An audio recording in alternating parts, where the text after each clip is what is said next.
Shall I sing? You can if you want to. Nope. Why?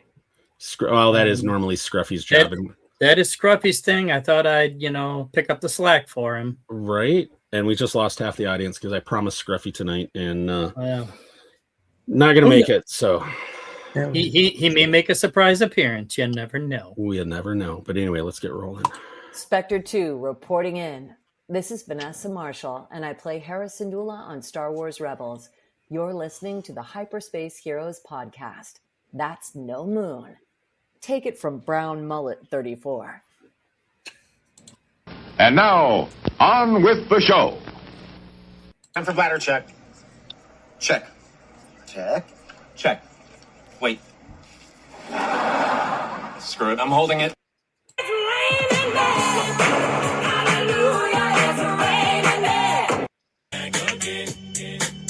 Brown Squadron.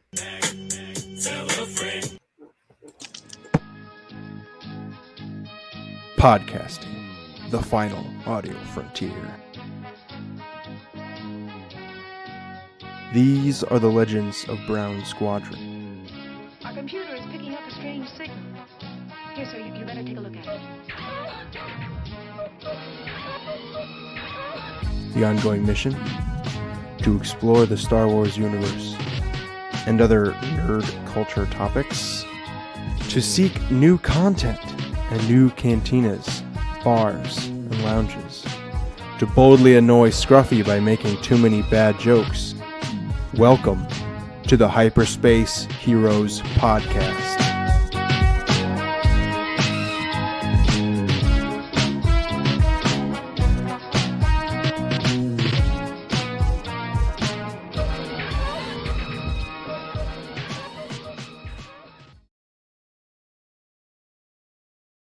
And welcome to Hyperspace Heroes episode 181 or 206 on the Spotchka scale. This is Brown Leader signing in. All wings report in. Brown 4 reporting in. Brown 54 reporting in. Right on. Brown 85 reporting in. Right on. Welcome, guys. So Delphi has joined us again this week. And this week we have the return of Brown 54, Mr. Author, filmmaker, artist. Bryan Young is back with us, and it's been a while since we last talked to Bryan, and he has dropped several books, done Star Wars Topps cards. He's well over 600 episodes on Full of Sith now, and it's just just all around busy guy in multi IPs, multi universes. And so welcome back to the show, Bryan. Oh, it's my pleasure to be back. Thanks for having me. Right on, right on. And I know on social, everybody, I promised Scruffy would be on tonight, but unfortunately he has gotten shuttled off to the somewhere tonight. Unfortunately, he got stuck at work. So, and then I wanted to, before we get going too far into the show, I want to give a shout out to What Does Star Wars Mean to You? We're going to be recording. We meant to record this past weekend. I'm going to be participating in a live debate, or not a live, but a debate with them, they are hosting a debate between myself and Ro from Scarif Scuttlebutt, and we're going to be arguing whether Lucasfilm should move on from the Skywalker saga or not. And so as soon as we get that recorded, unfortunately, Ro himself got stuck this past Sunday filming. As anyone is aware, in Chicago had a busy weekend with weather and other things last weekend. And so I think as a cameraman, he was pretty busy and could not quite make it, but we'll get that debate going as soon as possible. But yeah, so welcome back, Bryan. We're going to talk about, you've dropped 3 Battletech books since we last talked, but as a warm-up piece, I thought that I would tap into something that you posted on social today and start off with a Star Trek segment of the show. And so I've been looking forward to this all day. Right now, I went actually to the site. I took away what you had marked, Bryan, so that it wouldn't give anything away. But I thought we could go round table really quick and talk about Trek for once, we don't talk about it often enough. And so this was just a little quiz that I think, Bryan, you had found online. And it talks about different genres of Star Wars or Star Trek, and we'll just kind of go roundtable really quick and pick from each category what what we like. So category number 1 was the older TV series, and you've got Trek, the original series, Next Generation, Deep Space Nine, Voyager, and Enterprise. And so, Bryan, since this is your quiz, we will start with you. It makes me certainly feel my age to think that those are all listed as the older TV series. Right? But the one I got to pick is Deep Space Nine. That was on through the whole time I was in high school, and it became appointment television viewing for my friends and I every week, especially as they wrapped up the Dominion War. I also think it's the most politically complicated and Star Wars-like of the series, so it sort of pushed all those buttons. And how could you not love Vic Fontaine? All right. Right on. Delphi. I think I'm gonna have to go with the original. It's called Uhura. I mean, come on, that's like the original Claudia Grant. Right. DB. I'm going to go with my high school pick as well, which would be Next Gen. That tells you I'm a little bit older. With the exception of the one episode Code of Honor, which is just horrifically racist. Next Gen was my high school years. But shout out to my father for getting me into the original series 10 years before that. So that would be my second pick. Right on.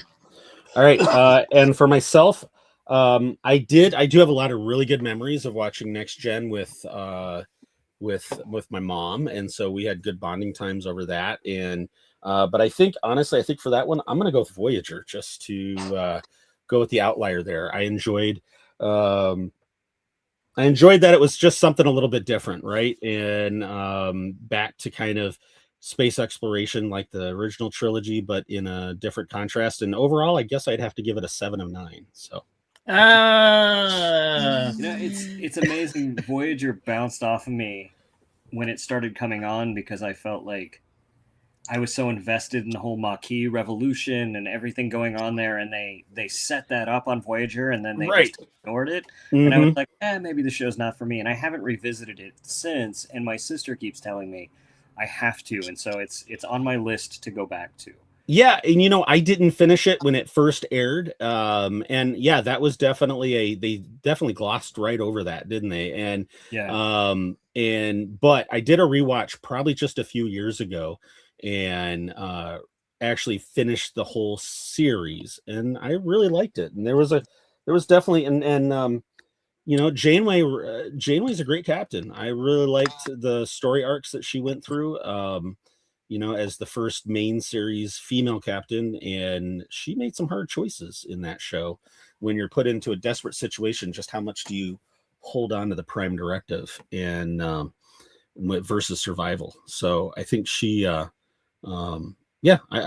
enjoyed that series. All right, newer TV series. We've got Discovery, Picard, Lower Decks, Strange New Worlds, and Starfleet Academy. Delphi, we're going to start with you this time. I've only seen trailers and commercials for all of these series, but if I was to watch one, I think Lower Decks looks like pretty cleverly written. That would be the one I would watch. DB. We're so inclined. Yeah, I've not watched all of these series. I've seen parts of each of them. I would go with season 3 of Picard. All right, Bryan. They got the band back together. True. This one was really hard for me. I loved Discovery. I love Strange New Worlds. I'm almost done with Starfleet Academy with what's out so far, and I'm really loving that too. Lower Decks is what got my youngest into Star Trek, but for me, it was Picard. Like all 3 seasons of Picard, I really loved his like the story with Data, the story with Q, and the sort of final culmination. And so Picard kind of has to beat my pick. I think I spent all of season 3 crying like a little baby. Yeah, they really built it into season 3, didn't they? It was just the whole thing culminated. Yeah, it's really stupendous television. Yes. Yeah.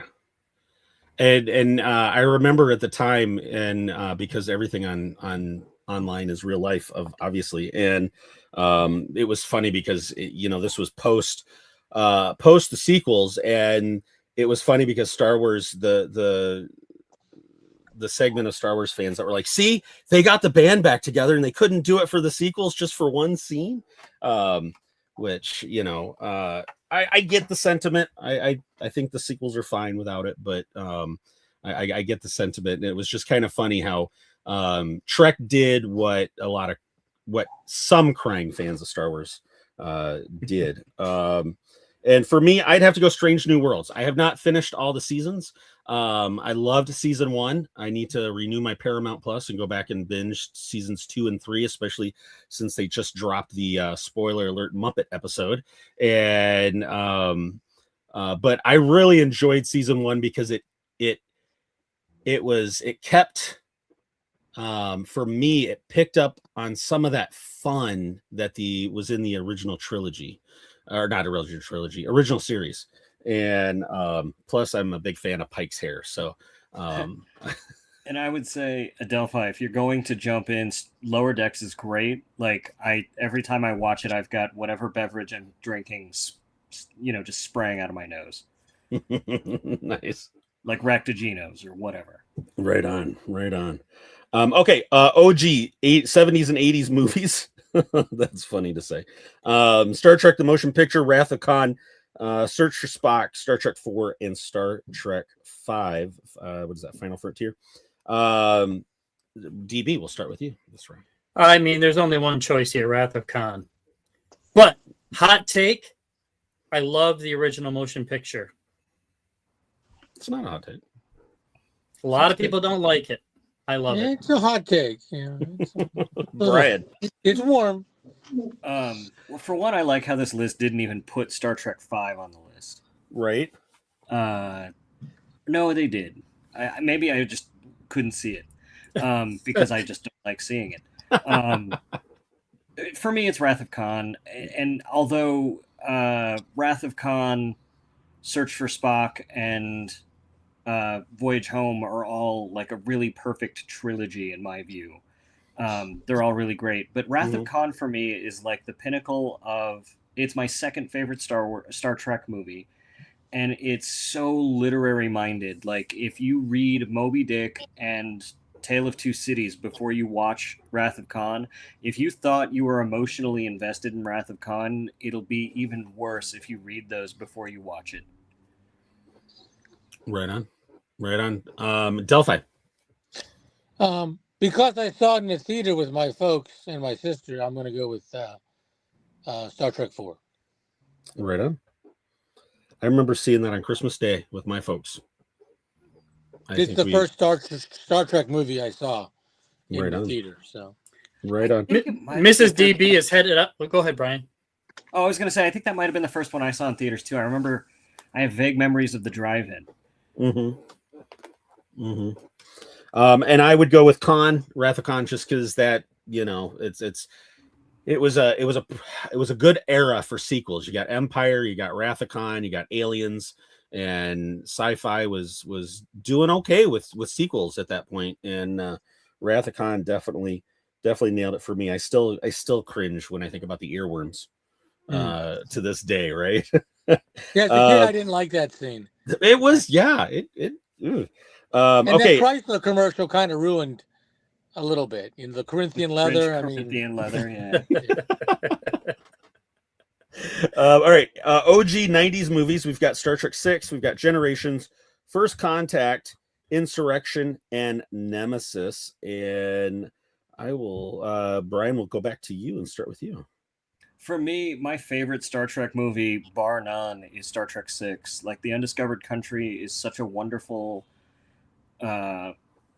mystery, like a murder mystery that unfolds, and it's so complicated with everything about Kirk having to just really deal with the racism and bigotry of his versus Klingons for what they did to David, and all of that on top of the collapse of Klingon society just makes it one of the great Star Trek stories ever told.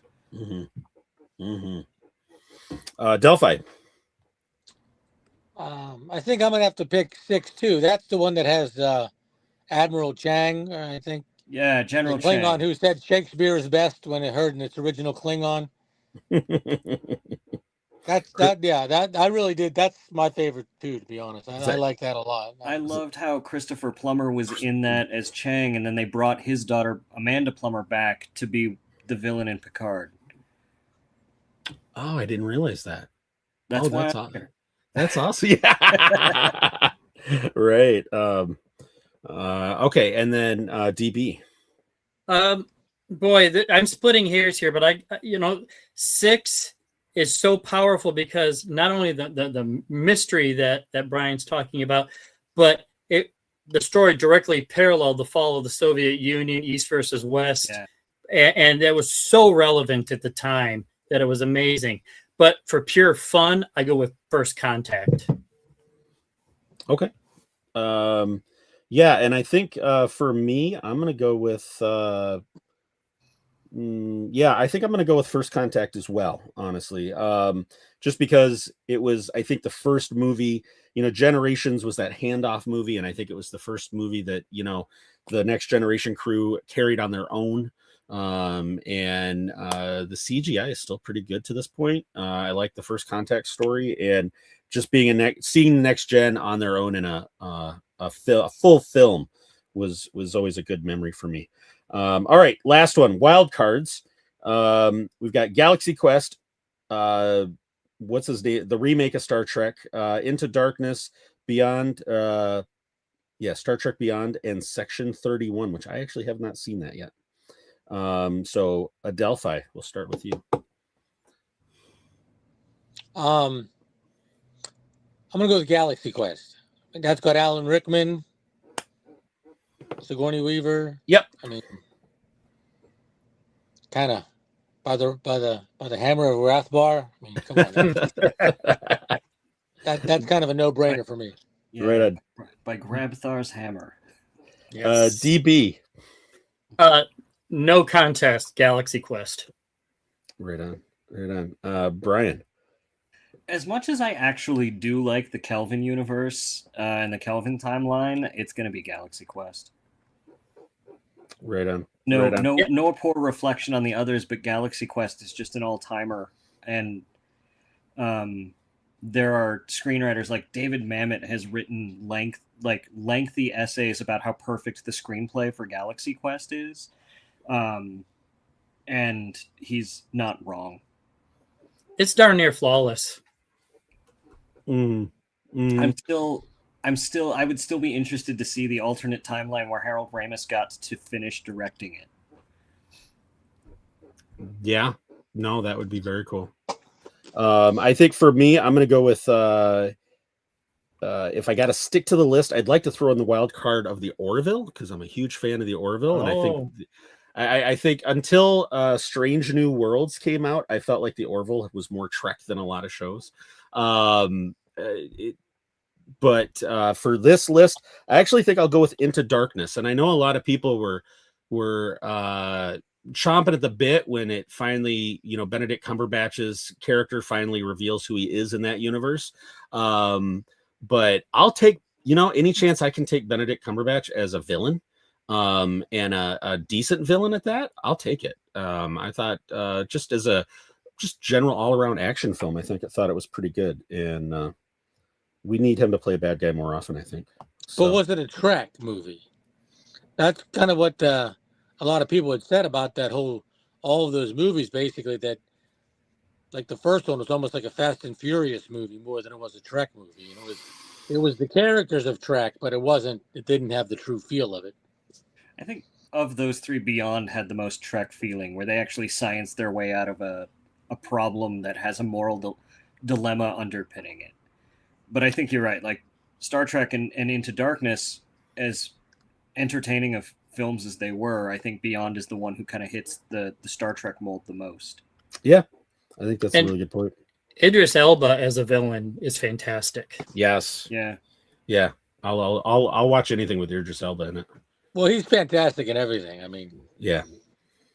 He was great in Pacific Rim. He was great in Hobbs and Shaw. If you have not seen Luther, his series Luther, that is a great series. Phenomenal series. And I don't know if it's still on Netflix, but he's a British cop in that series. And Wait, he's British? right. But no, I if you like British crime police shows, which we're on this whole, Mrs. Brown Leader and I are on this whole binge. We can't get enough of British cop shows right now. But Luther I had watched a few years ago, and can't say enough good things about that series. So what's next? You're going to tell me Benedict Cumberbatch is British and played Sherlock Holmes? Right? I just shared that there was a meme online talking about the 3 different actors that in recent years that have played Sherlock and have also been in Marvel movies. And I sent that over to Brownie One, and he enjoyed. He agreed with me that as far as of modern day Sherlock Holmes, I definitely like Benedict's. Enjoyed that series, although I think they kind of cheaped out in the last season a little bit. But good overall. Seasons 1 and 2 are really good. I think Elementary beats it personally, but I've not seen that one. Oh, it's got 8 seasons, and each season's like 28 episodes. It puts Mandalorian to shame. But anytime it's on, they'll usually, they'll bundle, 4 episodes in a row, and I'm just, Mrs. Adelphi's like, you've seen this one 12 times. I'm like, That's how I was with my mom in Murder, She Wrote growing up, because it was she was such a Murder, She Wrote fan, and we had to watch it every week. And of course it was on the same time as The Simpsons, and it was right after football. And so when it got into, back then you'd see the season, then it would go into replay for a season until the new season came out.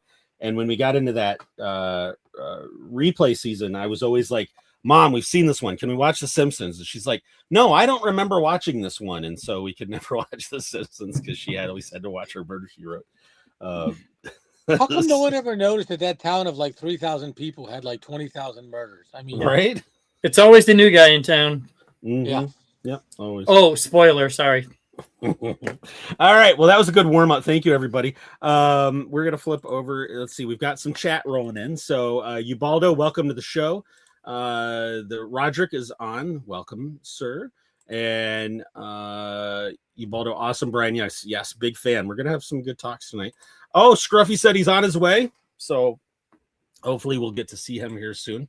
And Unboxing, welcome, sir. Yes, we are. I saw your message. I couldn't get back to you. Yes, we're having a show tonight. Also follow Unboxing. He does great unboxing, Star Wars unboxing videos, and they usually drop just after we go off the air on Thursday nights. But he doesn't really unbox too much. Sorry.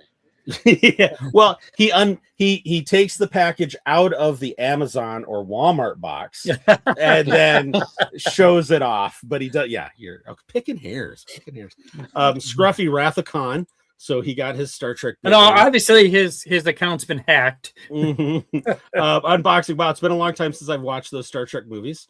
And then Scruffy, where's Scruffy? I don't know. We're waiting for him. And then Maya, Cabot Cove was the murder capital of USA. Yes, there we go. Probably still is. They just need Cumberbatch to join up in there. And They're doing a Murder, She Wrote movie, and they've got somebody that's great in there in the role, and I'm like, I'll watch that. They're doing a movie? Off the top of my head. Yeah, I think so. I might actually have, you know what? I might have to take my mom and we might have to go see that. That would be fun. Absolutely. Okay, so we're going to flip over into kind of the main topic tonight, which is the 3 books that Bryan has dropped since we had him last on. Last time we talked about Battletech Without Question, and he has been a very busy man. He's dropped a lot of Fox Patrol that we haven't talked about, and then which is still one of my favorite groups. And then let's see, let me find the books here. So he dropped Ghosts of, and how do you say that, Brian? I mean, I say it Tim Cavici, but Cavici. I'm sure there's some better pronunciation. But when everybody asks me that about Battletech, I say, you know what? humanity's spread out for 1,000 years. The languages have drifted. It's probably like Star Wars. The same difference between Han and Han and Leia and Leia and Alderaan and Alderaan and whatever. Right. So pick your pronunciation and you're good. Right on. Oh, Jamie Lee Curtis. Okay, yeah, right on. Yeah, Jamie Lee Curtis is the one headlining that Murder, She Wrote movie. Right on. Oh, Mrs. Adelphi, welcome to the show. So Ghosts of Tim Cafici, which is a Kellhounds adventure. And didn't you write a short story about the start of when the ghost dogs had to break apart from the Kellhounds? Yeah, if I remember correctly. A novella that documented that, and then a couple of short stories and a couple of other novellas that sort of got them to the point where they happen and get to this novel, although none of them are mandatory to read. It's just I have been writing about this particular group of splintered Kellhounds for a few years now. No, that's it. It does stand alone. It reads well as a standalone book if you have not read anything else. And then Arc 3 and Arc 4 of the Dominion Civil War.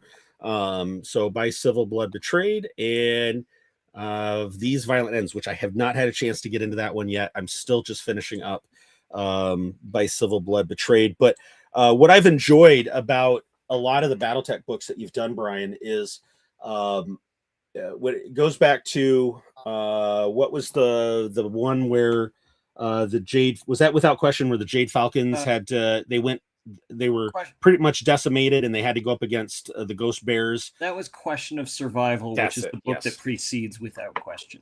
Yes. I really enjoyed the fact that you're taking these groups that, because back in the day, right, all the popular, when the clans first invaded, and this takes place, this is 100 years after the start of the clan invasion.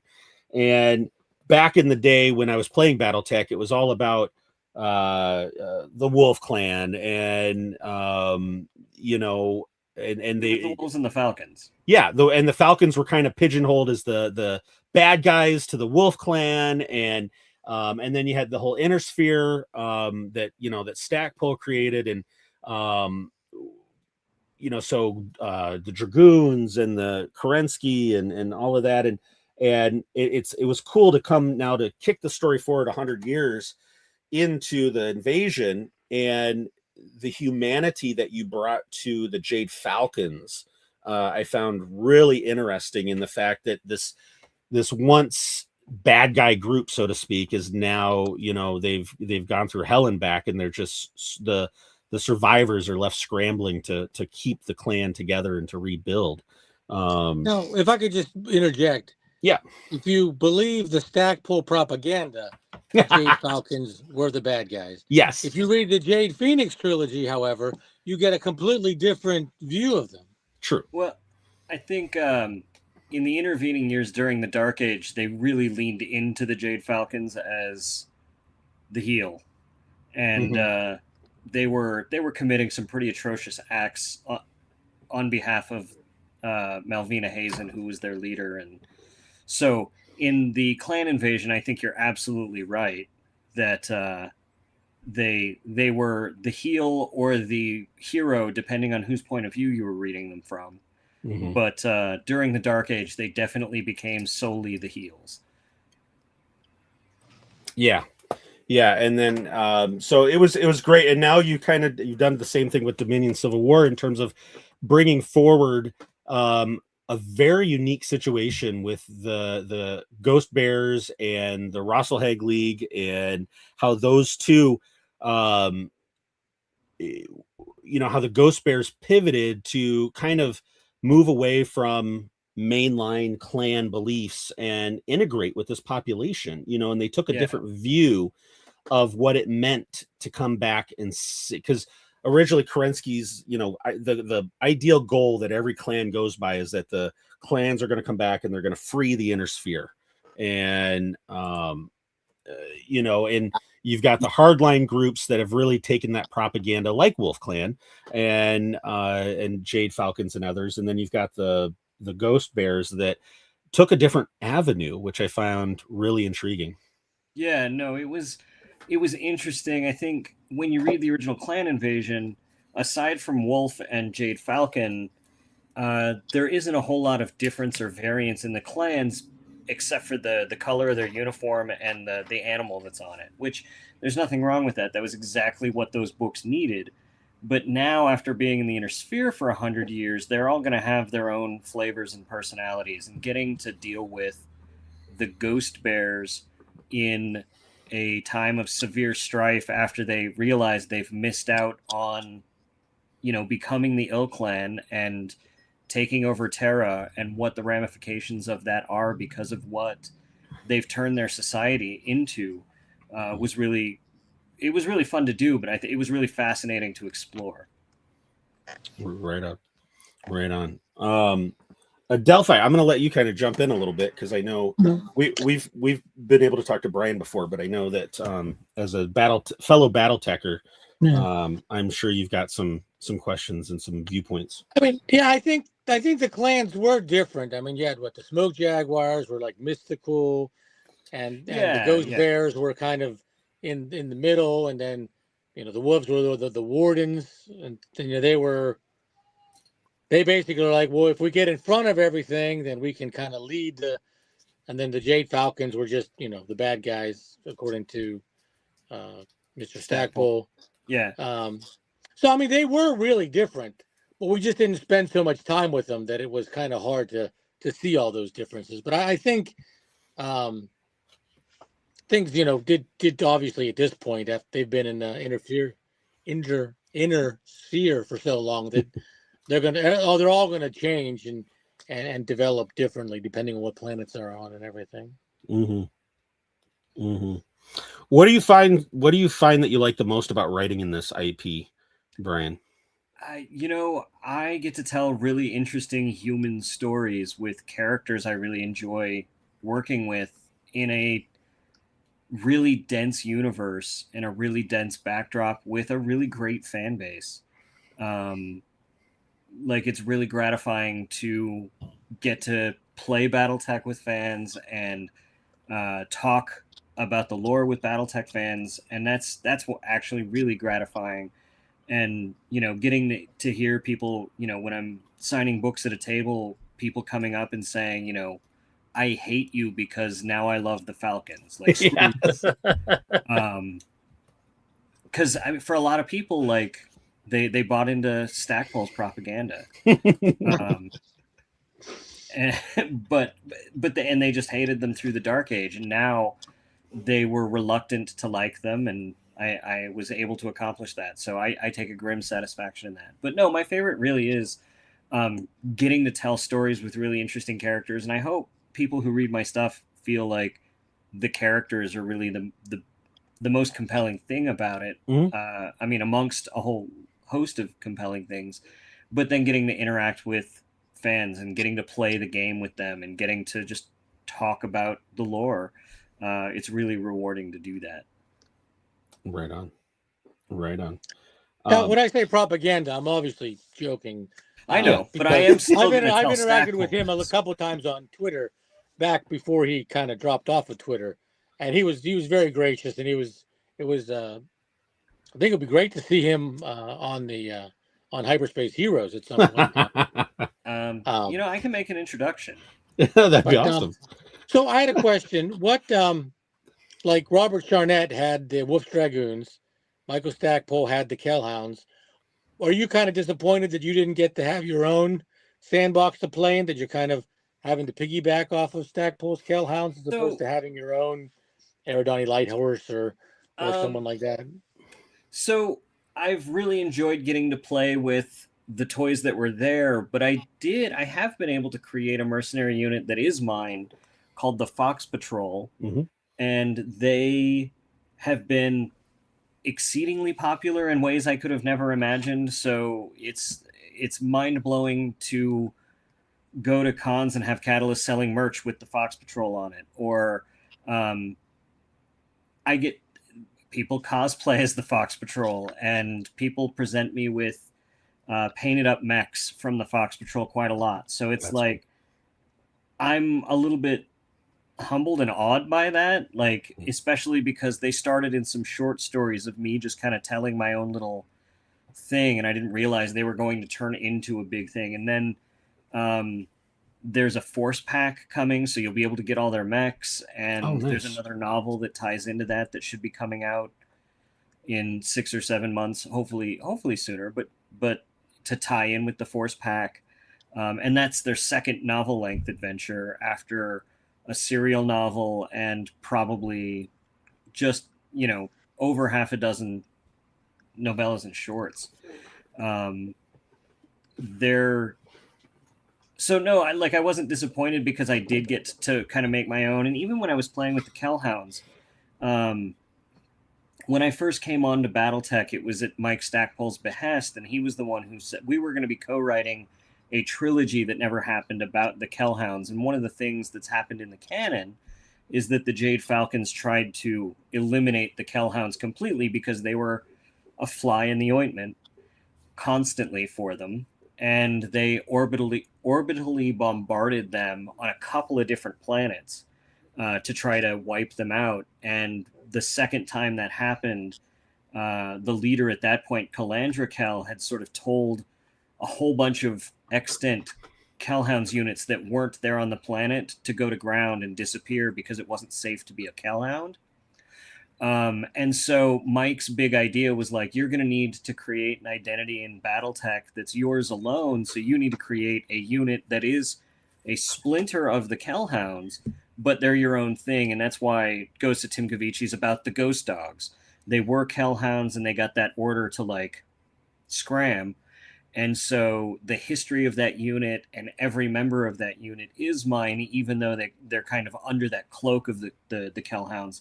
And I love working in that storied universe, and I love working with Mike about how they fit in and how they can fit in. And I feel like for a unit that's just sort of appeared seemingly overnight, if all you're reading is the novels, like with Ghosts of Tim Cavici, we've fit them into the history of the Kellhounds really seamlessly. Yeah, I agree with that. And even how the book ends, the door's open, right? I mean, you've got, and there was a little bit of kind of passing the torch and new generation kind of thing. And you're right. It's a new group that you can play with now, associated and Fox Patrol the same way. I like the fact that Fox Patrol is for all of us that grew up on the pre-Clan Invasion, Stackpole's universe and the Clan Invasion and the books that you've had recently with Fox Patrol and Ghosts of Tim Cavici, it really feels like it's a new, fresh beginning for in what could be, because there's so, like you said, the lore is so deep and it could easily go stale, right? I mean, you've got so much history, so much depth, so much. But you've kind of breathed some new life, created some new characters to create whole new adventures in a very long pre-existing universe. Yeah, I mean that's definitely what we hope people feel with the new stuff, like creating a new status quo after the Dark Age, which was sort of the fiction era that WizKids really put out when they put the Clicks game. In motion, sort of coming out of that finally and ending the Dark Age and telling players and fans this is the new status quo, and just make sure that there's enough fun for them to read in exciting stories, but also fun places for them to play the game. And you know what? Actually, I think you were on with Voidbreaker. I take that back. Yeah, we had you on for Voidbreaker, and again, you took a clan that was just in the background and not a Jade Falcon or a Clan Wolf, mainline clan, and breathed some life into a clan that no one really knew anything about. Wrote a different kind of book. It was a little more James Bondy, a little more, adventure. And that one of all the books for sure was a human story, you know, Yeah. more than it was a smashing robots, you know, adventure. Stompy Mac. Stompy. Stomping mech. Thank you. But yeah, that one for sure was definitely a very human story, and I appreciated it very much. Yeah, no, Clan Seafox really got established by Randall Bills in a book called Hunters of the Deep, but that was really the only look we'd had at them, like in any major way, aside from being in the background and getting to, flesh them out in a really different way and see them with all their spy nonsense was so fun and gratifying to get to do. One of the things I enjoyed the most about the book, and spoiler alert, there is a battle in that book that I hadn't read anywhere else, and it was between jump ships and in space, and it was a boarding party battle, and I enjoyed that because it's not something that you normally see in a BattleTech novel, and it was a fun twist. Yeah, those battles were verboten for the longest time.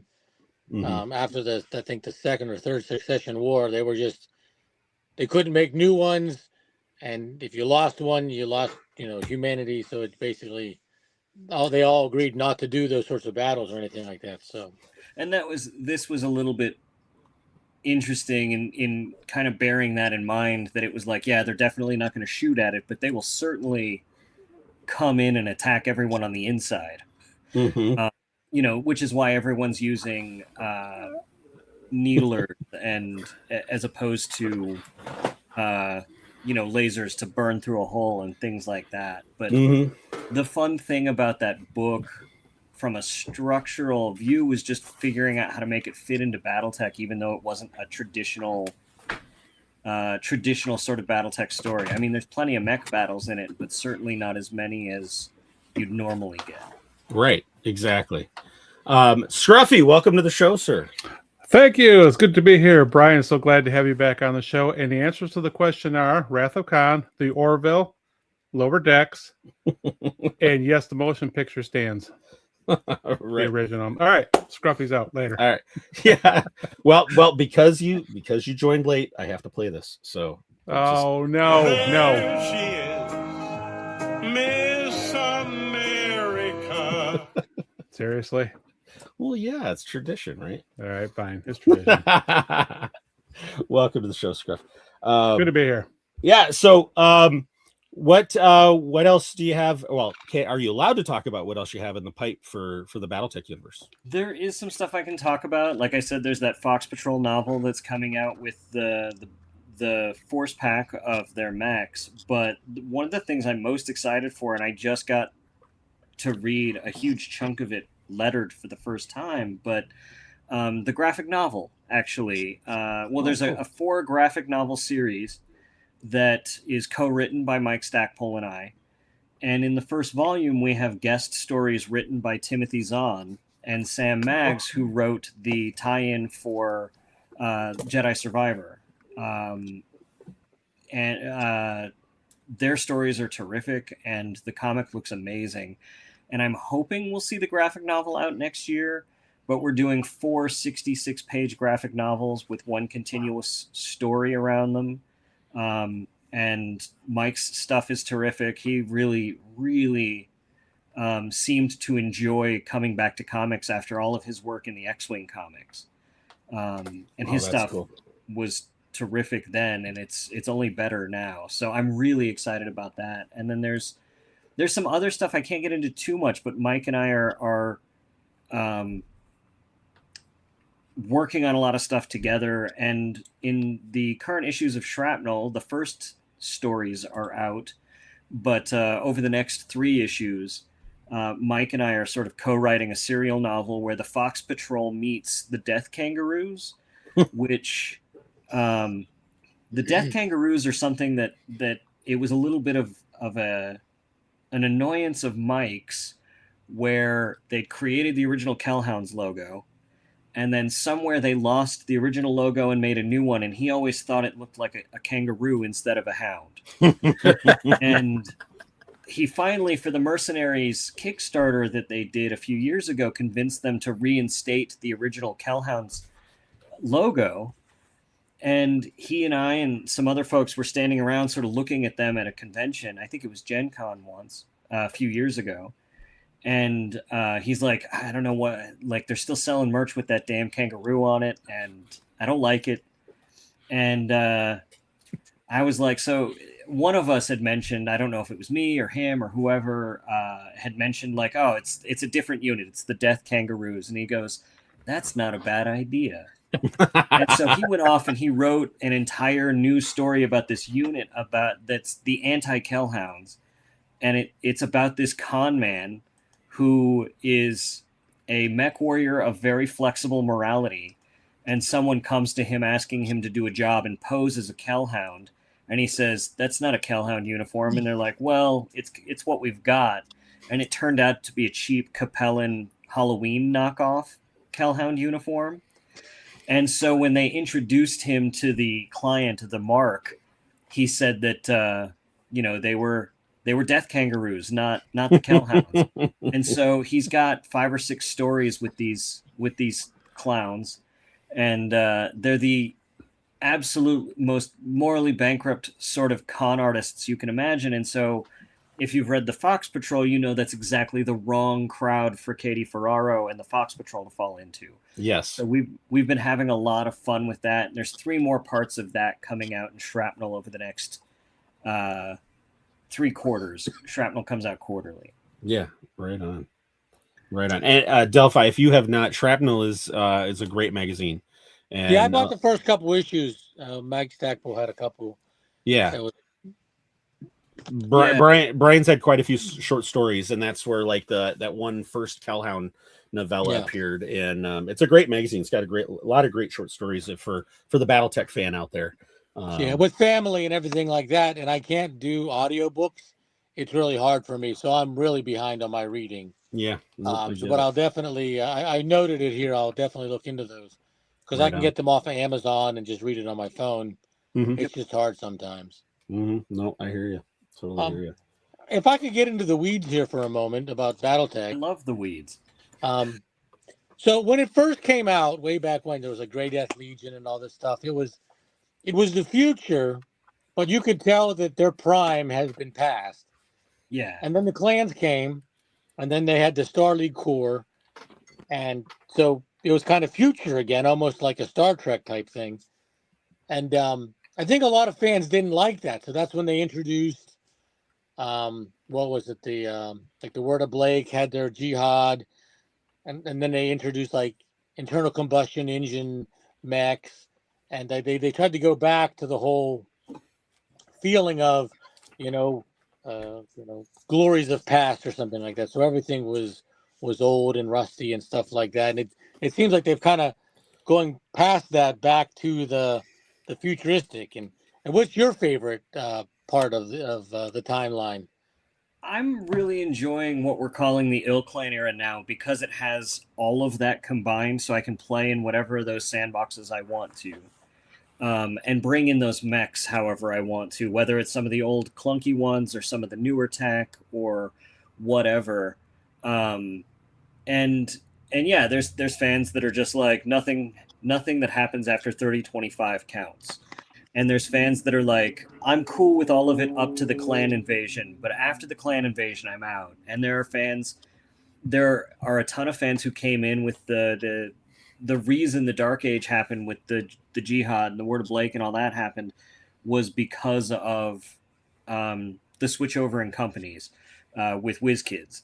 And so there's a whole bunch of people who got introduced to BattleTech with that game. And so that's their era. You know what I mean? And so with the Ill Clan era now, what we've been able to do is kind of take the best of all of that so that all of the fans have something they can latch on to. Mm-hmm. And some of the places are very starved for technology. There's still a lot of rarity to technology. But talking to Jordan Weissman, who created the game, and Mike Stackpole, part of the reason that they injected some of that technology back into the game in the first place was because the entire initial idea for the universe was that it would be this stagnant empires and entropy, and everything would be broken and falling down. And that works really great for a one-off game. But if you need to make new mechs to sell to perpetuate your game and your company, you're going to have to inject something new, which is why they did the Helm Memory Core thing. And, there's other weird business decisions that you'd never guess influence the story as much as they do. But Jordan Weissman told this story to me and a group of folks about why they ended up doing the clan invasion. And that was because he was off working on the battle pods. I don't know if any of you got to play in the battle pods ever. They bring them to Gen Con every year, actually. So if you go to Gen Con, it's great to play them. But in the 80s, they were doing the battle pods, and they sat down and said, listen, we don't have the RAM to make all the different mechs that you want because of all the mechs that they created. But if you could create mechs that were modular and we could swap out chassis and parts and stuff, we could have, we could take the 10 mechs that we're capable of having in this game, and we could actually make that like 70 mechs. And so the whole swappable Omni mech thing for the clans, and the whole reason for the clan invasion and the 20-year jump, was so they could have their Omni mechs and swappable parts and all of those things, so that the video game could work with the technology at the time. And the way the Dark Age worked was Jordan actually left the companies. Like, he left FASA initially to go do FASA Interactive, which was doing the video game, and then all of that sort of exploded. And then he's the one, Jordan founded WizKids, and HeroClix was his idea, and the Clix MechWarrior game was him just saying, like, I really love BattleTech still, I'd like to keep it alive because all this got destroyed. And the way the marketing and from my understanding, the way all of the rollouts of those games worked, the way you got the fiction coming out the way it did was to support the releases of the blind boxes of those Click games. And now we're kind of past all of that, and we don't have to do that sort of stuff anymore. So we can just look to tell the best stories with the best of intentions that we can. And so I like not having to necessarily have the business considerations, other than, can I create something that players are going to have fun, or fans are going to have fun putting on the tabletop if they want to, as opposed to, how do we figure out how to inject 40 mechs into this game so that into the lore, so that the game guys can have that, things like that. I don't have to worry about anything like that the way Stackpole and those guys did, Bob Charette and Mike Stackpole and Bill Keith. Like, they all had to worry about that sort of stuff in a way that I don't. Like, I just have to make the most entertaining and impactful books I can, and allow people to imagine what it would be like to play those on the tabletop. If that makes sense. That was a very long-winded answer, but does that answer your question? Yeah, well, yeah. You said my question was, which is your favorite, and you said the new one is your favorite. So yeah, it was a really roundabout way of getting there. No, but I love the fact that I didn't know that about the clans, and it was in order to facilitate the battle pods. And I know I saw them at Gen Con this year. I didn't go to Gen Con, but I saw them on social, and I'm just like, and I didn't get to play them as a kid, and I was like, oh, I need to get down there. I think that's next year's trip. I think we may have to, because Margaret also keeps going to Gen Con, and I really would like, I had the chance to talk to Margaret, and I would love to Margaret Weiss, and I'd love to go down and interact with her at least just once in real life while she's still doing cons, because I don't know how many more years she's going to do them, but that's wow. Of course, and it makes sense, right? I get it, but I go back to something you touched on, which was empires in decline, and that was something. It when I was reading Ghosts of Tim Cavici, I was like, I'm like, a rifleman, a griffin. What the heck? And I was like, and I think even a Warhammer, and I was like, why are they using these old, but then that perfectly clicks. It was like, Not that I mind it. I don't mind reading about a griffin again. It doesn't bother me. But yeah, it definitely fits that universe. In that book, the Lyran Commonwealth, they're in pretty dire financial straits, and you can kind of see that even though it's not stated explicitly on the page, but by their choice of mechs. Mm-hmm. Yeah. What they're fielding has a lot to do with what their economic state is. Right on. Okay, so I wanted to touch on something. This would be a good segue, unless Adelphi, do you have any more BattleTech questions before I was going to jump over to Shadowrun, actually. Well, you were talking about the death kangaroos, and so it sounds like you're saying that Capellan Timu is a thing. Oh yeah, absolutely. Absolutely. I mean, that's where the death kangaroos got their uniforms. Yeah. So, I just hope it's called Timu. I hope that right. It's a 2,000-year-old company. It just keeps chugging along. It was probably a Spirit Halloween they got it from too. Probably in an abandoned HPG station. Yeah, there you go. Yes. Oh, that's hilarious. So recently, earlier this year, actually just earlier this month, and I'm going to bring this picture up.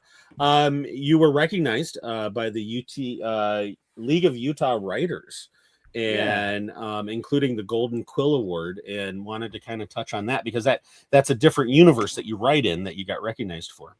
Yeah, no, Shadowrun has been a lot of fun. I mean, Shadowrun is one of those games that clicked with me when I was a kid. My first introduction to Shadowrun, I don't remember if it was the role-playing game and the books or the role-playing game on the Super Nintendo, but they both kind of came about at about the same time for me, and I've always loved that universe. And it was actually me asking if I could write Shadowrun for Catalyst that they were like, we're full on Shadowrun writers.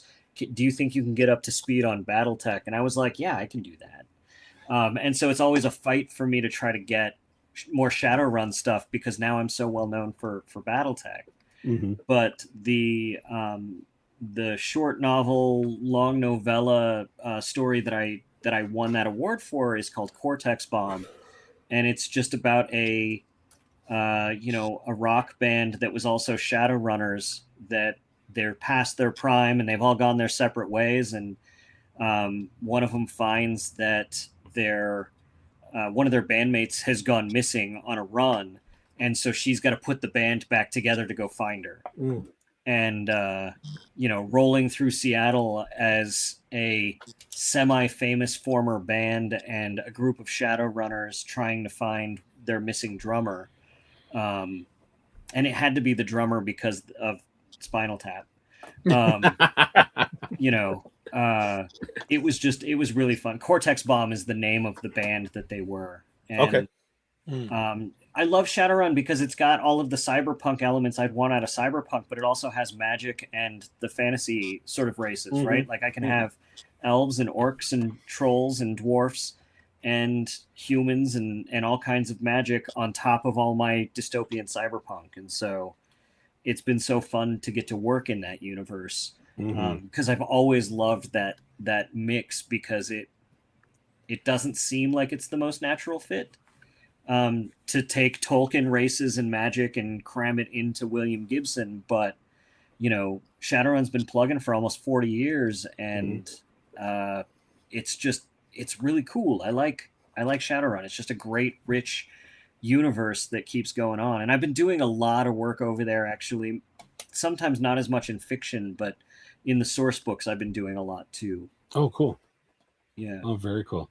Yeah. And for DB and Scruff, so like he was describing, I played the RPG. I didn't play the Nintendo video game, but it's like he said, cyberpunk with magic and elves and dwarves and dragons.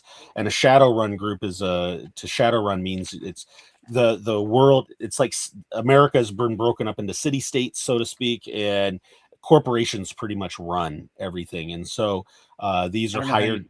Tell the difference from now. Right. And these are hired guns that will go in, and obviously corporate espionage is a big thing when corporates run the world. And so these are hired guns that will also like mercenary groups that will go in and use a mix of technology and magic and what was it? Cyber decking? Is that the phrase? Yeah, decking is what they decking. call that. Yeah, decking into the Matrix. They had the Matrix long before the Matrix did. Yes, they did. So, and it's a very cool universe. I vaguely remember the video game, not very well, but I do remember it somewhat. Mm-hmm. It's worth picking up again if you can find it. I just picked up because they're all on Steam. They are all on Steam, and they did do Harebrained Schemes, which was another company that worked with Jordan Wiseman because he was like, I'd like to do this. He did that and BattleTech recently, and they're on Steam. But the Shadowrun game is very much a third-person like point and click murder mystery in the world of Shadowrun as an RPG, and I'm astonished at how much the Super Nintendo cartridges for that game go for, and mine went missing, so I decided to replace it a couple years ago because I wanted to play it again to get myself back into Shadowrun. And they were expensive. But I have it now. Yeah, I was a huge fan when it came out. I bought all the source books. I never really played the game because being my friends and everything, we're more into D20 style and everything. Yeah. And I didn't own 87 D6s that you needed for the yes. game. Yeah. Oh my God, the combat was Matrix and everything. It was really complicated, and so. But I loved reading all the books, reading the source books, and on Twitter we had a really fun community of people. One guy played Lawfare the Dragon, and it was just a lot of bantering back and forth, plot hooks and stuff like that. It's a really cool setting, and I definitely recommend looking into it for anyone who hasn't done so yet. There's a rules light version that's just coming out of Europe. Like they tried to make a rules light version of Shadowrun, but apparently the hardcore Shadowrun fans really liked having 86 D6s to roll. Yes. But they called it Shadowrun Anarchy, and it's like a rules light version that's more in line with the D20 stuff. And they just came out with the Anarchy 2.0 because apparently in Europe, Anarchy took off, and that became the more popular version of Shadowrun, and they hadn't updated it. So a French company actually said, we'd like to make 2.0. We'd like to iterate on this, make it better. And it just came out digitally. They did a Kickstarter, and I backed it. I'm waiting for my physical copy of Shadowrun Anarchy because I really like that rules light system much better than the Deep Crunch.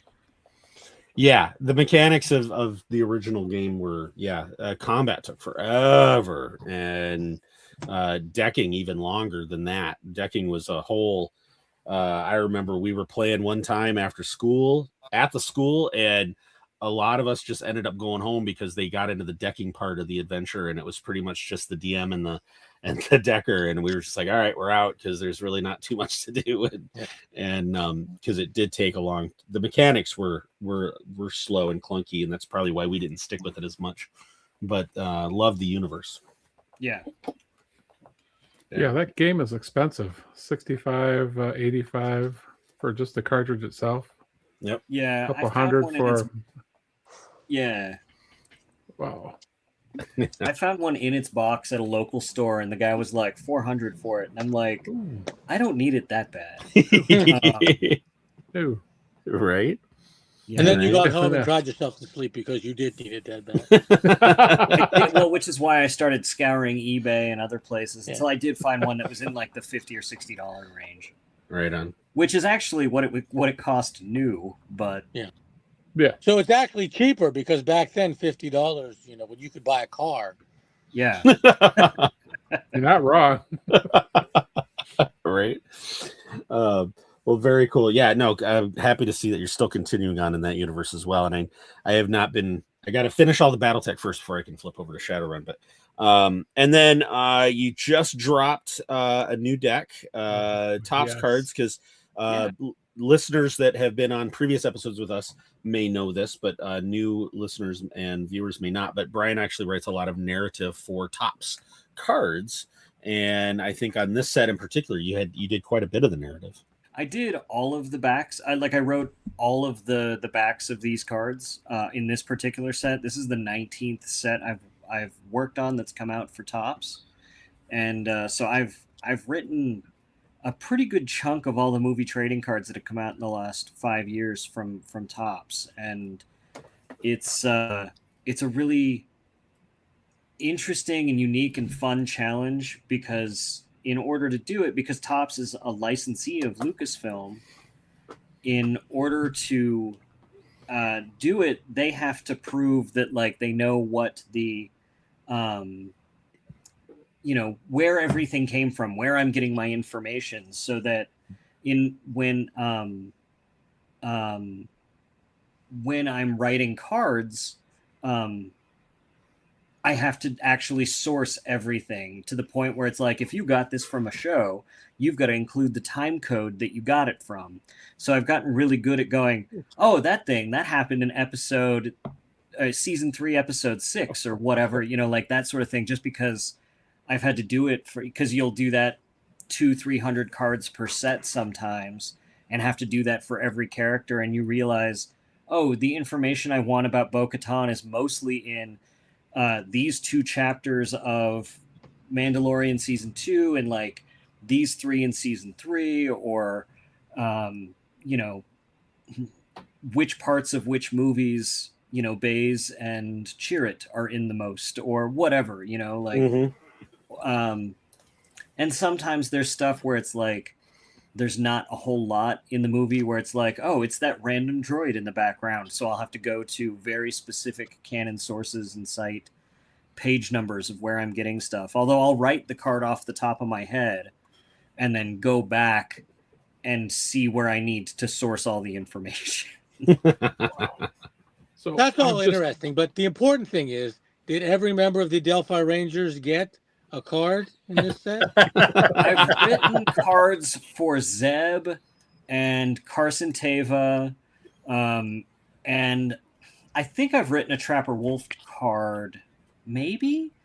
I've written a lot of them. I don't think I've written all of them. I've definitely written cards, not necessarily. There's sort of like 3 different kinds of cards that I write for them.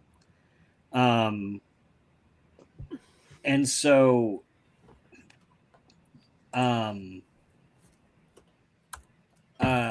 like there's cards that are like movie scenes or scenes from the shows. And so I think I've written about Trapper John or Trapper Wolf. Trapper John. Well, I mean, it is a MASH reference, but I mean, like the whole Adelphi base is a MASH reference.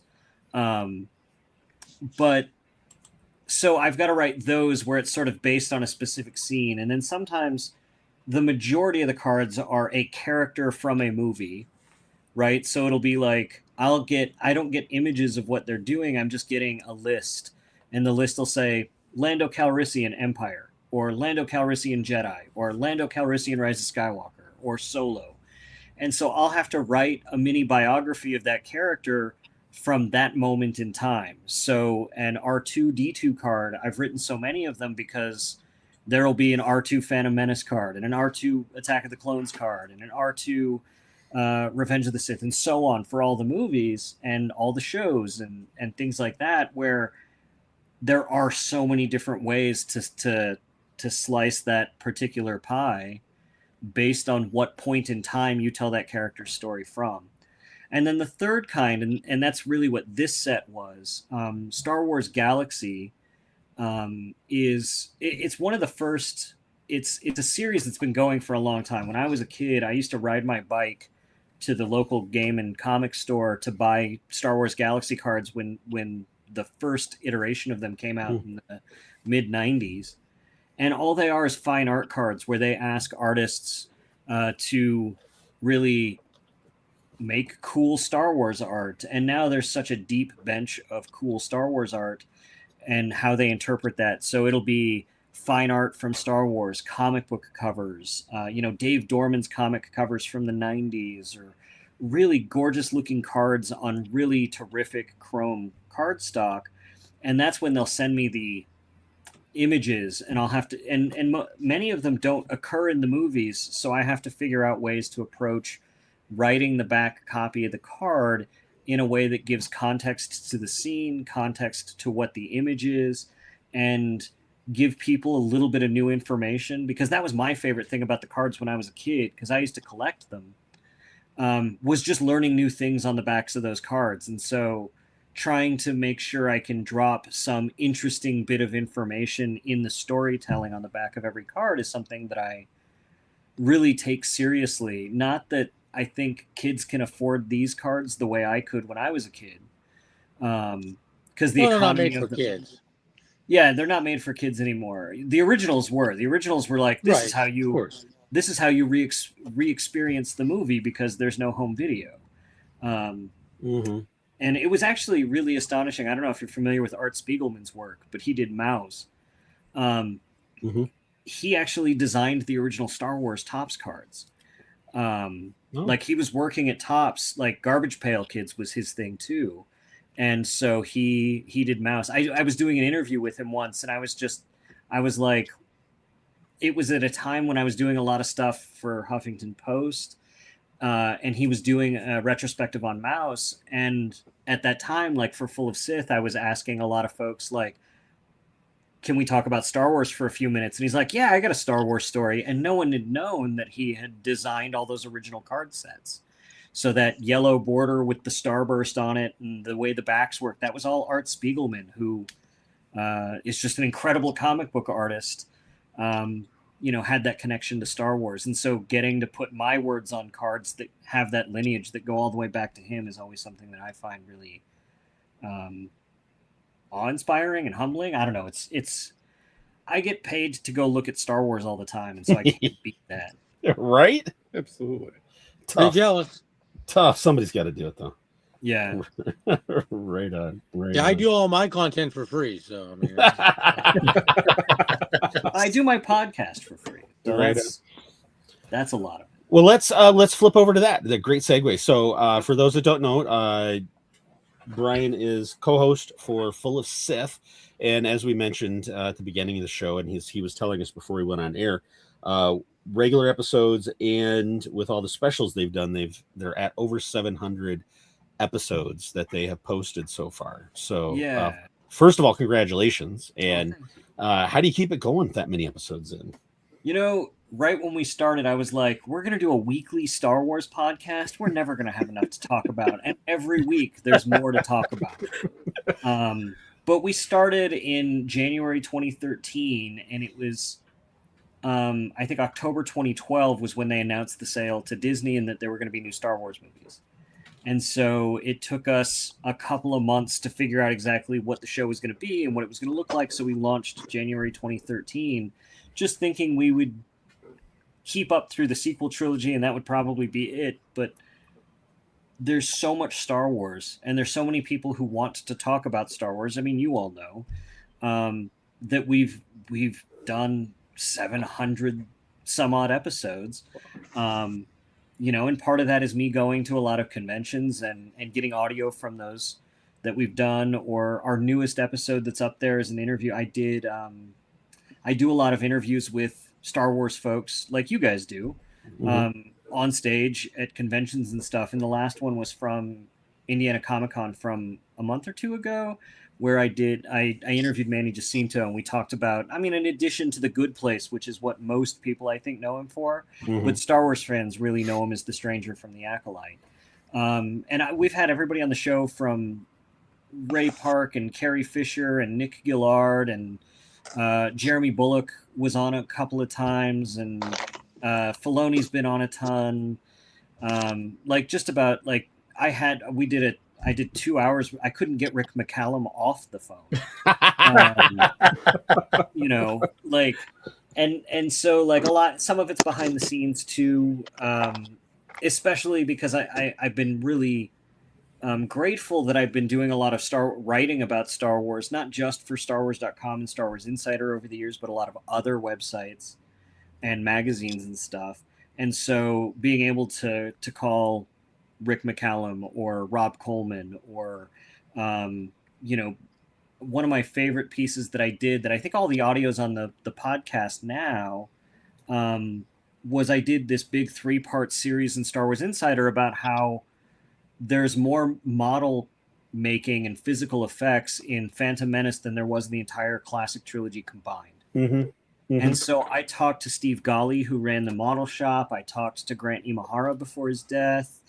because he worked in the model Oh, wow. shop. I got to talk to Adam Savage, who was working in the model shop at that time. I talked to Don Bees, who was doing the models and all the droid stuff at that time. Like all of it for this big, exhaustive, 3-part piece in Star Wars Insider, and then the podcast community gets to benefit from that and those conversations that I had. That's very cool. Very cool. Yeah, we had just this summer we got to talk to Nelson Hall, who was worked in the model shop, and then he's an archivist as well. Yeah, I saw that actually. Oh, great! Thank you. Yeah, what that was that one fell in our laps. We were like the host group that was supposed to, or the group that was supposed to be there to interview him didn't show, and they're like, "Hey, you guys want to take this interview?" And I'm like, "Hell yeah!" And so 10 minutes of preparation and we launched into it, and it was that was a true pleasure to it was nice to talk to somebody that hands-on building in the model shop, because we'd never been able to talk to anybody on that side of things before. And so wonderful guy. We really enjoyed that conversation. I found too the person, like, everybody who's worked on Star Wars has been a pleasure to talk to. I mean, like, some of them can get a little salty. Like the couple times I got to interview Dave Prowse on stage, he definitely got a little salty, but Dave Prowse was just a salty guy. Yeah. You know what I mean? Especially toward the end. So, but never had a bad experience with anybody. We had, this isn't a Star Wars. Well, he missed out in playing on Star Wars, and we talked to him about it. But we actually this summer we got to interview William Catt and from Greatest American Hero, and yeah, he was probably one of our saltiest so far that we've had. About Star Wars? No, just in general. Just in general. Yeah, just in general, I think he was just kind of a little on the salty side. But the way they structured it, he had just done 45 minutes on the main stage, and then he comes in and they bring him right into the podcast stage room, and then so I think I could have done an hour plus with him, but I think at 45 minutes I was like, you know what, we're gonna get you, we'll get you going, That's gotta be weird to be like the guy who was the also ran that's in all of the footage we've seen of the audition tapes, right? Well, he actually had good things to say about that. He's actually that portion of the interview actually wasn't too bad. It was he's got some good one-liners about it, in terms of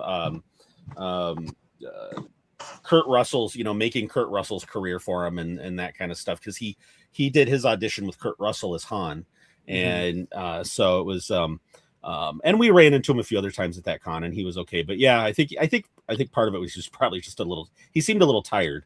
There was a little exhaustion going on there. I think so. Yeah, a little bit. But you're right. Everybody that we've talked to, that we've had the joy of talking to, one of my favorites recently has been Nelson Lee, who plays Senator Ziono, and talk about just a wonderful guy. And we ran into him at that convention, the same convention as well. And he just loves it. And he's a collector, and not just of Star Wars. When we interviewed him, and back behind his where he was recording, there was Voltron, there was and I can't remember, I'm completely blanking on everything that was in his back wall now, but and you could just see how much pride he had just playing the foil character that he plays. The fact that he's in Star Wars and he just gets to be in Star Wars, and it's like it's for all of us, because we're all similar age, and it's just that it's just us fans getting to play in that universe is a beautiful, beautiful thing. Yeah, no, it really is. And I've been really lucky with all the people I've been able to talk to professionally for Star Wars. Like, it is like 8-year-old Bryan pinches himself constantly. Without a doubt.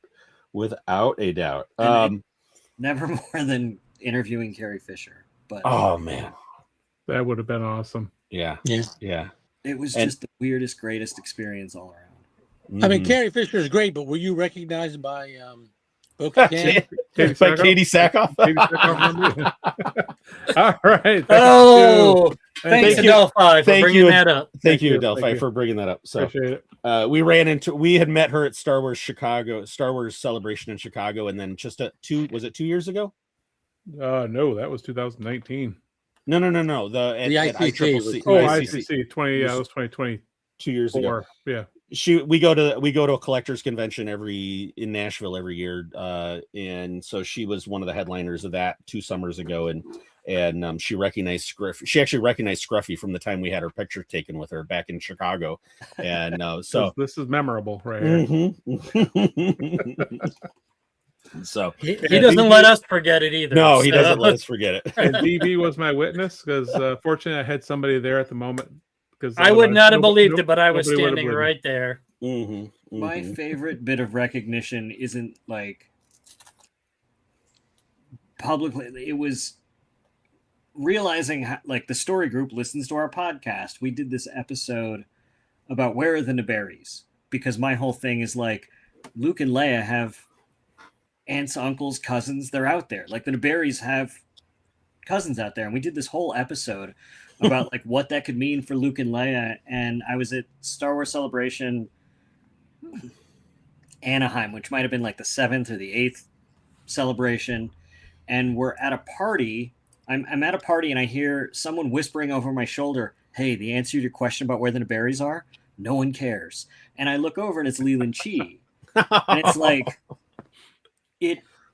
it's weird, like how it's weird but great how much like Star Wars and Star Wars fandom is so much a family. Like everybody knows everybody, and you know, I'll do press junket sort of interviews. Like we just did one for the 9th Jedi actually, and which took forever because it was all through translators, but that's just the nature of that beast.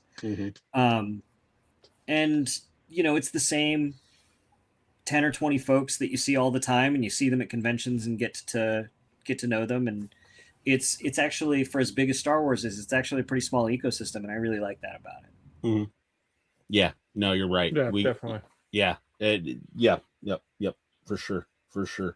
So yeah, Scruff, I don't know if you caught that, but their last episode they have Manny Jacinto on, so Darth Gun Show himself. So I think we talked about that too, actually, because he had to tell the costume designer that for his Chimere costume, she couldn't, like, originally it had no sleeves, and he's like, we can't do that. And she's like, what do you mean?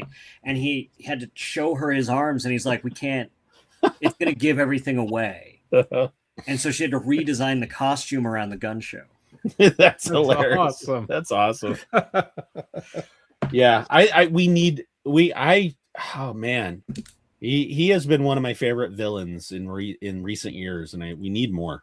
I'll even take a book at this point. You know, just we need more Darth Gun Show for sure. What a great character. Absolutely. Right. He needs his own comic book series. Something, right? Get that man some more work. I'm still holding out hope Filoni's going to figure out a way to put it back on screen, whether that's a cartoon. It's, you know, you hear a lot about them, like, well, they're going to pivot to animation for a while. Like, I'd take his voice just as well as anything, right? Like, that would be cool to have Leslie Headland be the writing showrunner for a show like that. That would be rad. I would take that just as readily as a season 2 of The Acolyte. I just want more Darth Plagueis and, Darth Gun Show. Right. I would love more Darth Plagueis for sure. Yeah, I'm not sure Leslie's going to be a showrunner anytime soon, to be honest.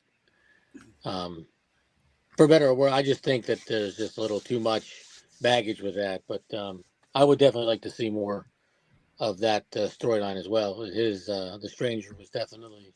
Yeah, there's possibilities they could take those characters forward in another form. So yeah.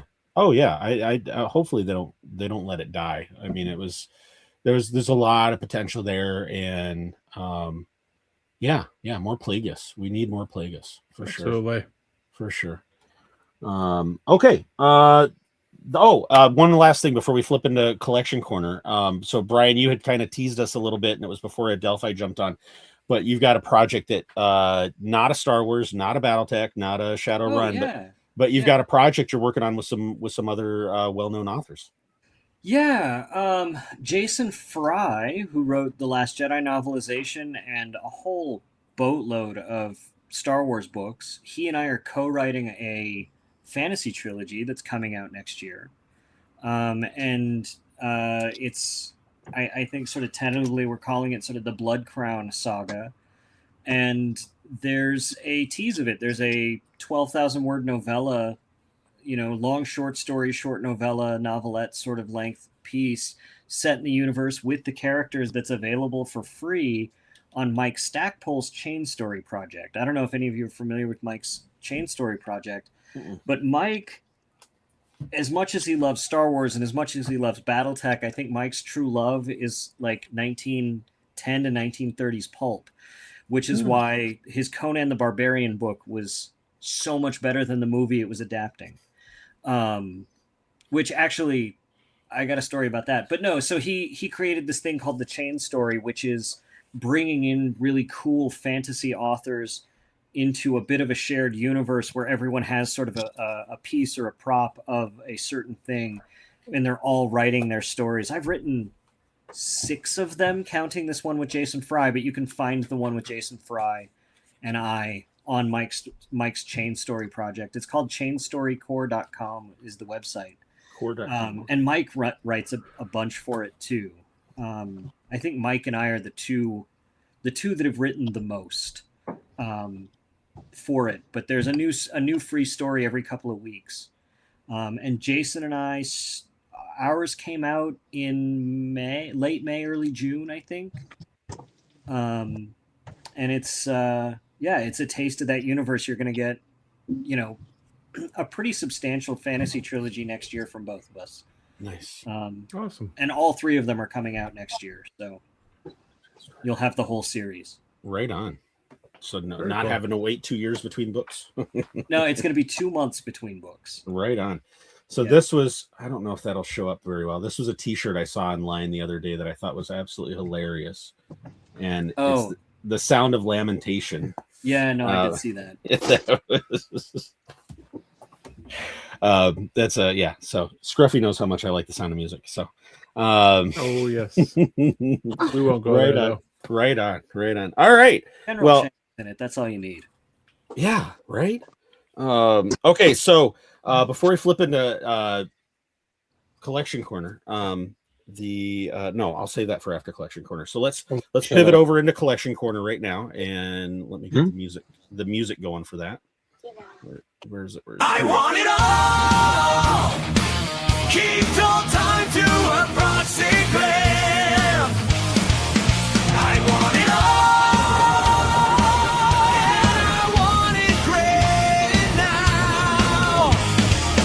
I want it all. Yeah. Brown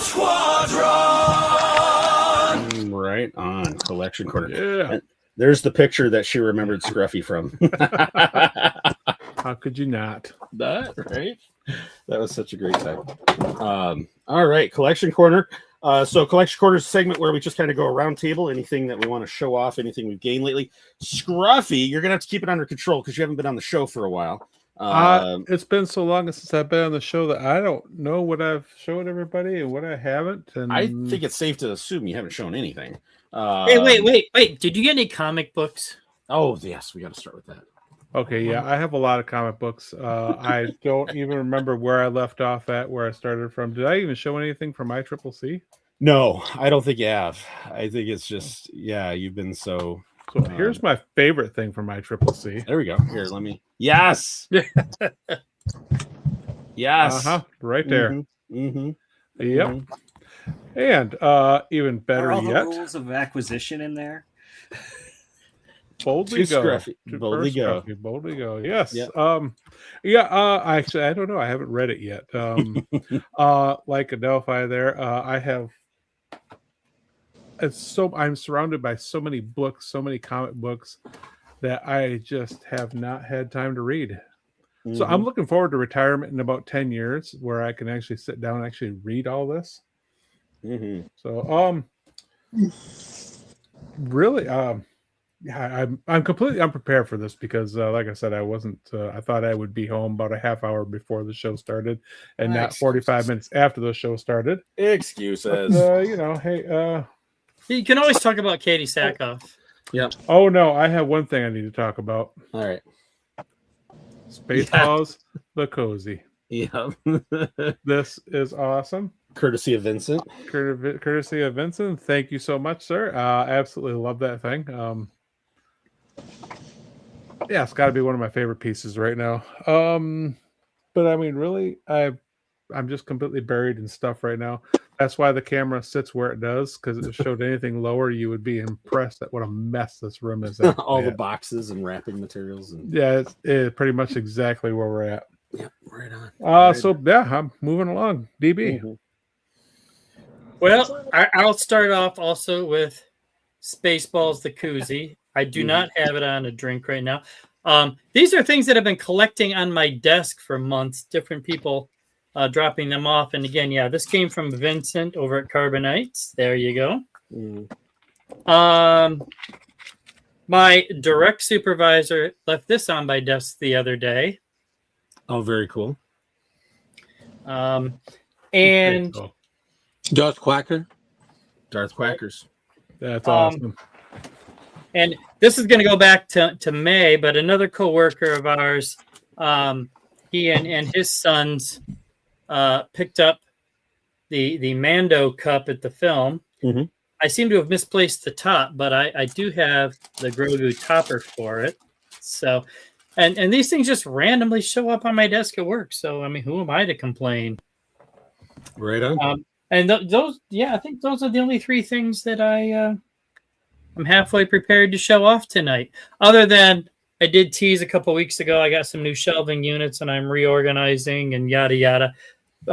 More high def pictures to follow. Who's next on the list? Adelphi. Adelphi. So I figured in honor of the show, I didn't just pick these up, but so I got these awesome. Nice. Nice. Very cool. Speaking of Warhammers and Riflemen. Right, exactly. Yep. I guess they're Tomahawks and Raiders or whatever, but I still have my old Federated Sons. Federated Sons patch from Nice. way back when.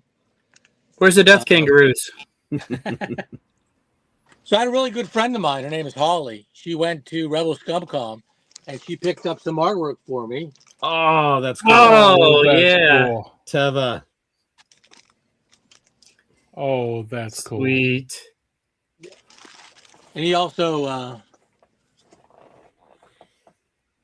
he made a sticker. Oh, very cool. Nice. That's So, cool. so I went a little. Good thing I had a couple dollars on my PayPal account because I was able to send it to her. Now let me. Nice. Mrs. Adelphi wants me to show something. If you'll indulge me for a moment. Yes, absolutely. Okay. Ready? Here I come. We got. Move. You have to get out of the way. Oh my God! Oh, Wow. It just showed Nice. up today. Ready? The, Oh, that's awesome. Isn't it awesome? That is awesome. epic. All right, you win this week. scale. I want one. That's awesome. Super I jelly. had to get it. Uh-huh. Oh, absolutely. Yeah, for my 50th birthday, she got the original 1-to-1 scale mouse droid. We were down at Disney, So cool. and we picked it up because it was for May the 4th, be with you. And then this was just released at D23. And so, again, thank you, PayPal, paying for. Yeah. I Because, had to get it. Absolutely. Excellent. That's Yes. awesome. That's And I had to epic. dress up too. Yeah. Yeah. And she dressed the part. Dress the part right on. yeah, I couldn't wear that today because I had to wear my. Oh yeah. That'll fit. Robotech, yeah. Robotech, yeah. That's a whole nother IP we could talk about for hours. I'm sorry. Yeah, no, and I've got some more work in Robotech coming up too. So Oh, nice. when that comes out, we can talk about it. Probably next year. Yeah, right on. Absolutely. I mean, we could do a whole segment on Roy Fokker and Claudia Gray being really, really forward in their interracial relationship back in the 1980s. Before that was still illegal in some parts of the country, I think. So. Well, and it was even, I think, taboo back in Japan back then as well. Oh, of course. Yeah. So it was, which is where that animation comes from. So, yeah. I'd like to see a prequel with Roy. Rick Hunter was kind of, here's his collection corner, so we won't get into that.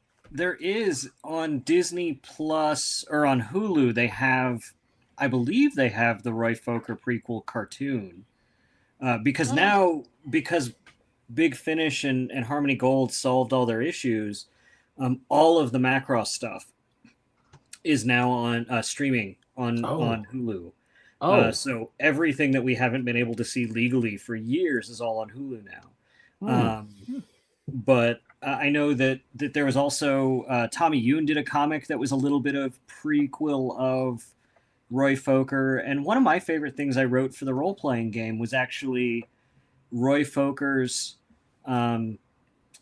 diary, his journal entries from the last days of the Civil War up until the SDF-1 hitting Macross Island.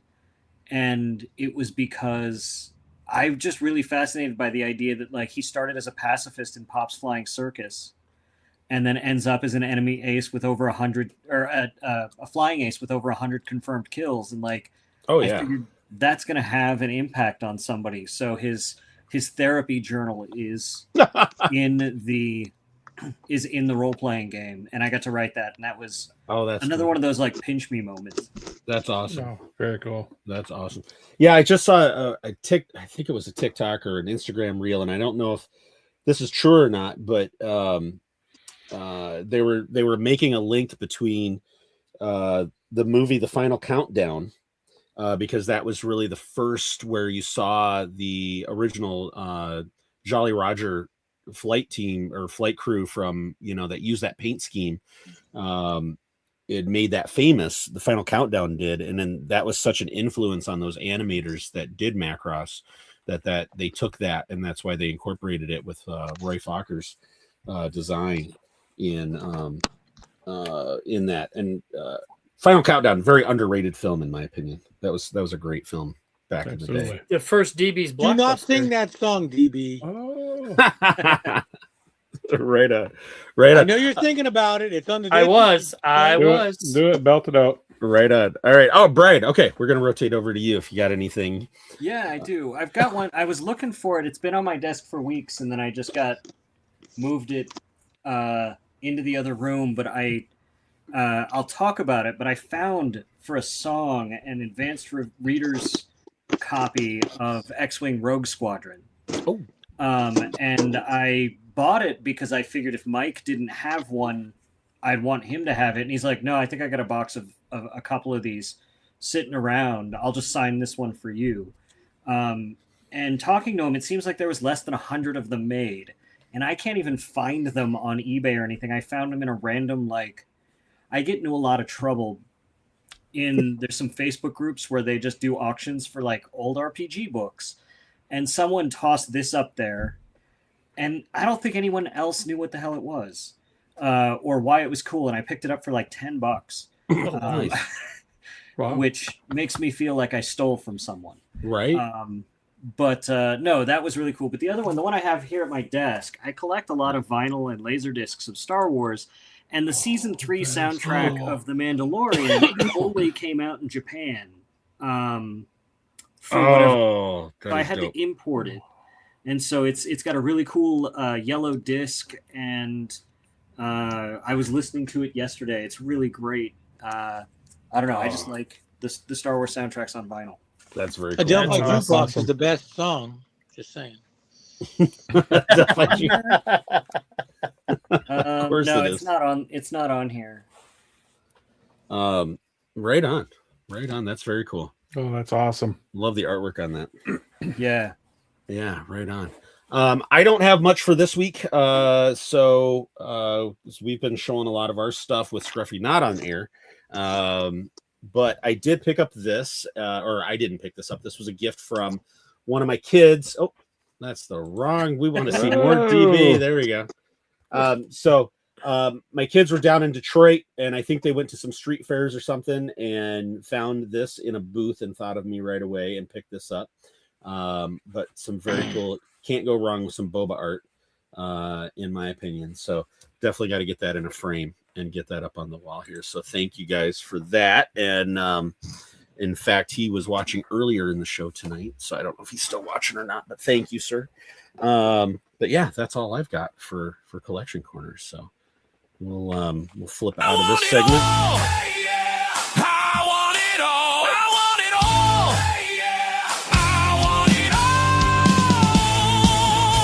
and I want it mint now. All right. So Brian, you've got some. I think you've got some appearances coming up, right? You're heading back on the road here pretty soon. Yeah, so I'm going to be at Dragon Con.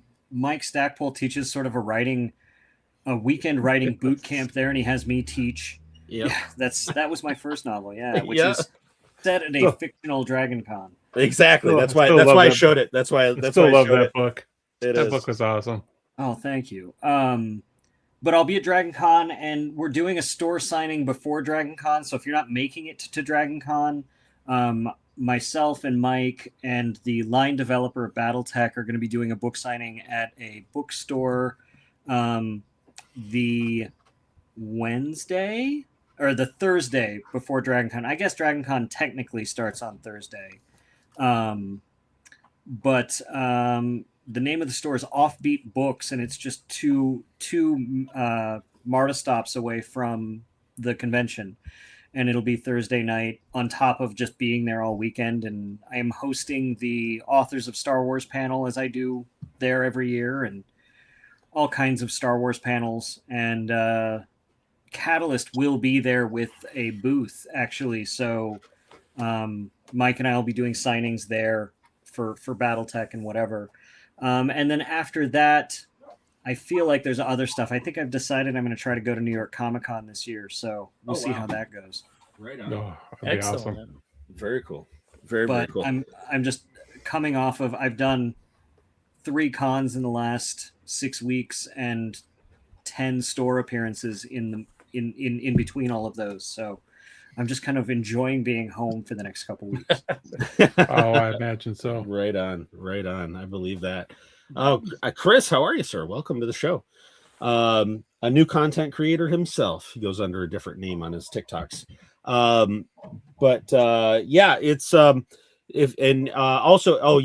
Let's share with everybody your handle on social so they can give you a follow. Swankmotron.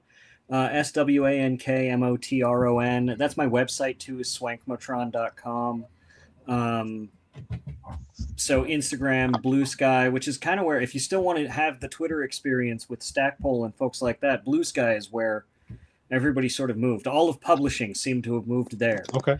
And Stackpole's there, and that's sometimes, like, even though I have his phone number, sometimes it's easier for me to get a hold of him on Blue Sky. Nice. than it is elsewhere. Nice. But Instagram and Blue Sky and my website and Facebook and stuff. So Swankmatron will get you me. Or if you just look up Bryan Young and Star Wars or BattleTech, you'll find me pretty easy. Yeah. And the reason I say that is because if you give him a follow on socials, for every once in a while, he pops into live games and plays BattleTech he's done sessions before. So, give him a follow if you're a BattleTech player, and who knows, he might be in the area and jumping on a game, and you can too. So definitely a fun experience. So so Brian, thanks for coming back again, and we'll have to, when you guys have that fantasy series and some of the other stuff, definitely have to get you back on. And there's definitely some stuff next year we'll want to talk about. For sure. Right on. All right, we've got to do the last segment, and then we will get out of here. At Delphi, while I'm queuing things up, where can people find you? I'm on mainly on Instagram for pictures, and X, Twitter as Delphi Rangers. I also have a tiny, very tiny little YouTube account where I try to open up spaceships and kind of do a one-take unboxing type thing. My most recent video, my phone fell over and I just kept on going.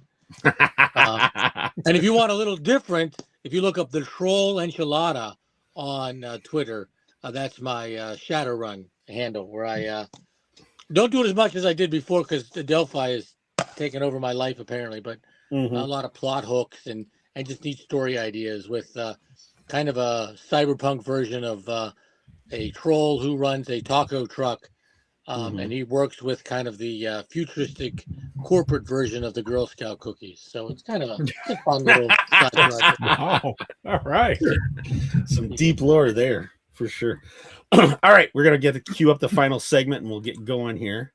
And Scruffy, if you can take that down when it's time, or if you're ready to. Ready? All right. I'm ready to go. Dad joke of the week.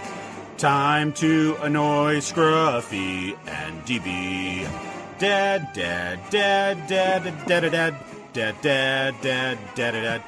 joke of the week. All right, Star Wars dad joke of the week, courtesy of Kelly Knox's Star Wars dad jokes. So we've got to get through this book, folks, so that Scruffy can pick up on volume 2 and continue where we leave off. So, all right, Star Wars dad joke of the week. Why do droids have insomnia?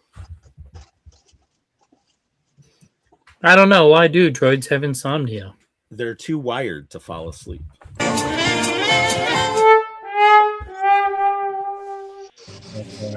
I've got one I pitched to Kelly. Dad joke of the week. Now don't you feel absolutely complete? All right. Yeah, you were saying, Bryan. Sorry. Oh, I've got one I pitched to Kelly, but she thought it was too esoteric. Like, it was just too deep into it. It was like, why does Darth Plagueis never get sick? Why doesn't he? Because he's immune.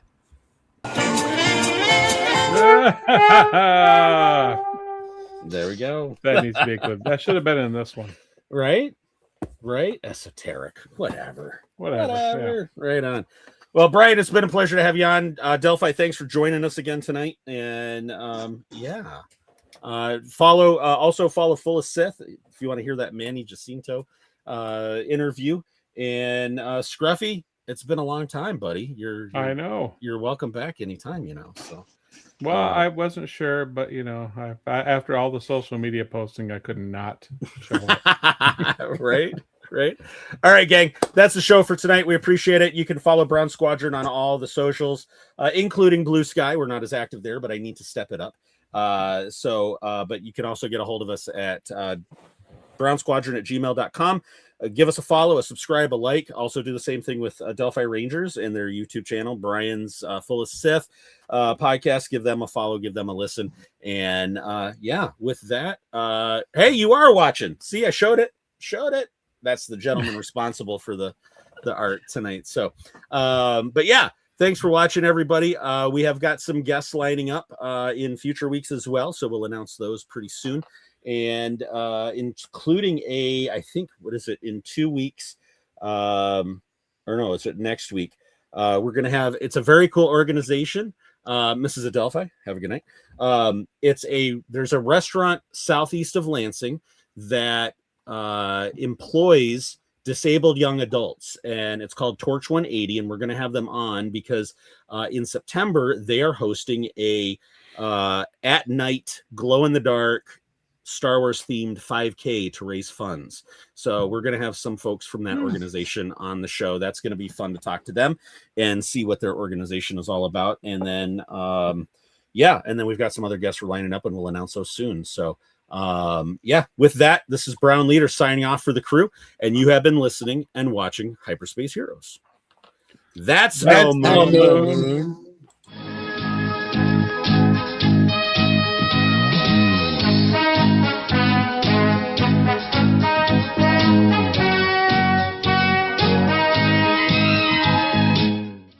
Oh, yes, the joyous